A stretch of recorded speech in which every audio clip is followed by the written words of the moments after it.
I have seen three pictures of the man. The first, a childhood photograph, you might call it, shows him about the age of 10, a small boy surrounded by a great many women, his sisters and cousins, no doubt. He stands in brightly checkered trousers by the edge of a garden pond. His head is tilted at an angle 30 degrees to the left, and his teeth are barred in an ugly smirk. Ugly? You may well question the word for insensitive people. That is to say, those indifferent to the matters of beauty and ugliness would mechanically comment with a bland, vivacious expression.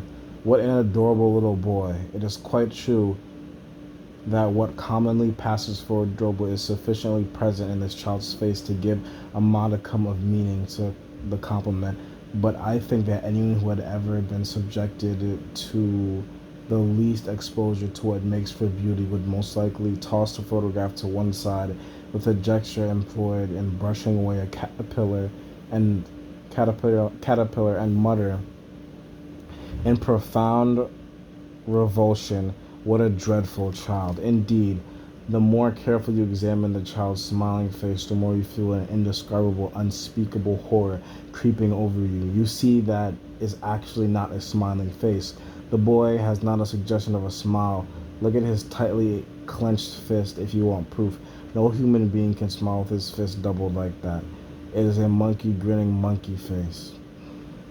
The smile is nothing more than a puckering of ugly wrinkles. The photograph reproduces an expression so freakish and at the same time so unclean and even nauseating that your impulse is to say, "What a wizened, hideous little boy." I've never seen a child with such an unaccountable expression. The face in the second snapshot is startling, unlike the first. He is a student in this picture, although it is not clear whether it dates from high school or college days. At any rate, he is now extraordinarily handsome, but here again the face fails inexplicably to give the expression of belonging to a living human being.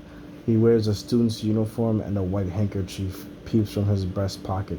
He sits in a wicker chair and his legs crossed. Again, he is smiling. This time, not the wizened monkey's grin, but rather an adroit little smile, and yet somehow it is not the smile of a human being. It utterly lacks substance, all of what we might call the heaviness of blood, or perhaps the solidity of human life. It has not even a bird's weight. It is merely a blank sheet of paper, light as a feather, and it is smiling. The picture produces, in short, a sensation of complete artificiality, pretense, insincerity, fatuousness. None of these words quite cover it, and of course, you couldn't dismiss it simply as dandyism.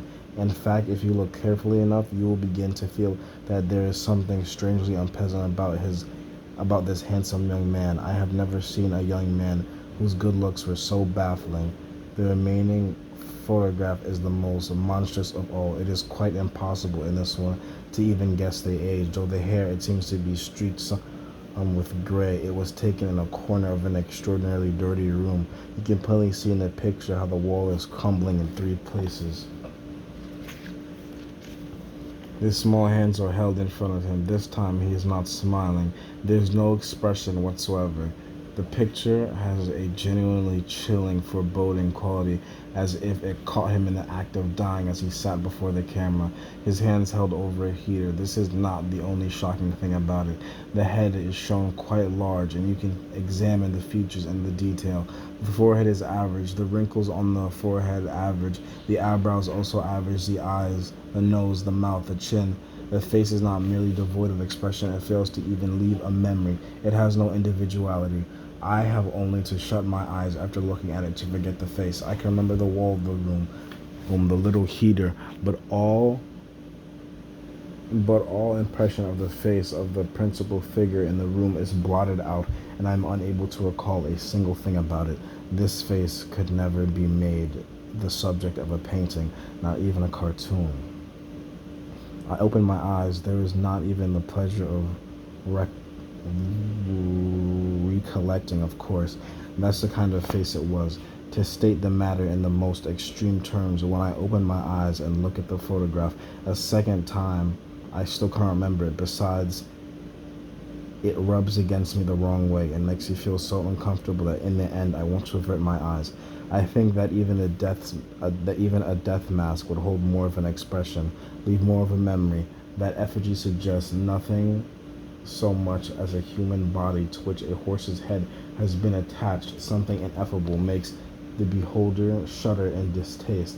I have never seen such an inscrutable face on a man.